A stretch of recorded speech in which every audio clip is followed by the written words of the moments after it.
അശുദ്ധാത്മാവ് ബാധിച്ച ഒരുവൻ അവരിൽ ഈ സ്പിരിറ്റ് പ്രവർത്തിക്കുകയാണ്. അപ്പം അതുകൊണ്ടാണ് ഈ സ്പിരിറ്റ് ഈ ജഡിക പാപ്പുറച്ച് വ്യഭിചാര സ്വയംഭോഗ സ്വർഗതി ഈ തെറ്റായ ഫ്രണ്ട്ഷിപ്പുകളും എല്ലാം പറയും. ഫേസ്ബുക്ക്, വാട്സപ്പ്, അതെല്ലാം ഈവിൾ സ്പിരിറ്റിൻ്റെ ഒരു ലോകമാണ്. അതെല്ലാം പൈശാചിക ശക്തികളുടെ പ്രവർത്തനങ്ങൾ, മൂവിങ് സ്പിരിറ്റ്സാണ്.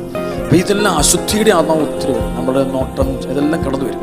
അപ്പോൾ ഇതാണ് പറയുന്നത്, അശുദ്ധാത്മാവ് ബാധിച്ചൊരു ശവകുടീരത്തിൽ കടന്ന് അവൻ എതിരെ വന്നു. അപ്പോൾ ഈശോയുടെ എതിരെ വന്നെന്ന് പറഞ്ഞു. അപ്പോൾ ഇത് ഈശോയുടെ എതിരെ വരാൻ ധൈര്യം കാണിക്കുന്ന ഒരു സ്പിരിറ്റാണത് അശുദ്ധിയുടെ. അപ്പോൾ സഭയ്ക്കെതിരെയൊക്കെ വരും ഇത്ര സ്പിരിറ്റുകളൊക്കെ, സഭയ്ക്കെതിരെ, വൈദികർക്കെതിരെ ഇങ്ങനെയുള്ള സ്പിരിറ്റ്സ് തെറി വിളിക്കും, ശാപവാക്ക് പറയും, വഴക്കുണ്ടാക്കും, വളരെയധികം ക്രിറ്റിസിസം നടത്തും, എതിരെ. എത്ര സ്പിരിറ്റുകൾ നിറഞ്ഞവർ വളരെയധികം മറ്റുള്ളവരെ ഉപദ്രവിക്കുന്ന ആളുകളാണ്. ചില ഭർത്താക്കന്മാർ ഭാര്യ ഭയങ്കരമായിട്ട് ഉപദ്രവിക്കും, ഭാര്യമാർ ഭർത്താക്കന്മാരെ വളരെയധികം ഉപദ്രവിക്കും. ചില മക്കൾ ഈ സ്പിരിറ്റ് കയറുന്ന മക്കൾ അപ്പനെതിര് നിൽക്കും, അമ്മയെ എതിര് പറയും, സഭയ്ക്കെതിരാവും. ഈ സ്പിരിറ്റിന്റെ പ്രത്യേകത ഇത് പോയി കഴിഞ്ഞാൽ ആള് പാവം, ശുദ്ധ നല്ല കുട്ടികൾ.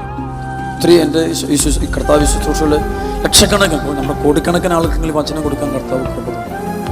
ഞാൻ കണ്ട സംഭവം ഇതാണ്, സ്പിരിറ്റ്സ് വിട്ടുപോകും. ഇപ്പം ഞാൻ ഓർക്കുന്നുണ്ട്, കഴിഞ്ഞ 2-3 മാസം പോയി ചിക്കാഗോ ബൈബിൾ കൺവെൻഷൻ നടത്തുമ്പോൾ അവസാനം ഇങ്ങനെ അച്ഛന്മാരെല്ലാം പറഞ്ഞുകൊണ്ട് മികച്ച പ്രാർത്ഥിക്കാം. അങ്ങനെ പ്രാർത്ഥിക്കാൻ വേണ്ടി ഇറങ്ങിയ ആളുകൾക്ക് ഇപ്പം ഞങ്ങൾക്ക് ഒരു മകള്, she's from, I think she's N American, ഒരു അമേരിക്കക്കാരത്തി പങ്കുവച്ചു. അപ്പോൾ ഈ കുട്ടിക്ക് തല കൈവെക്കുന്നില്ല, അനു തെറിച്ചരിച്ചു, അടുത്തിലും തന്നെ തെറിച്ചരിച്ചു, നമുക്ക് ചെയ്യാൻ പറ്റില്ല.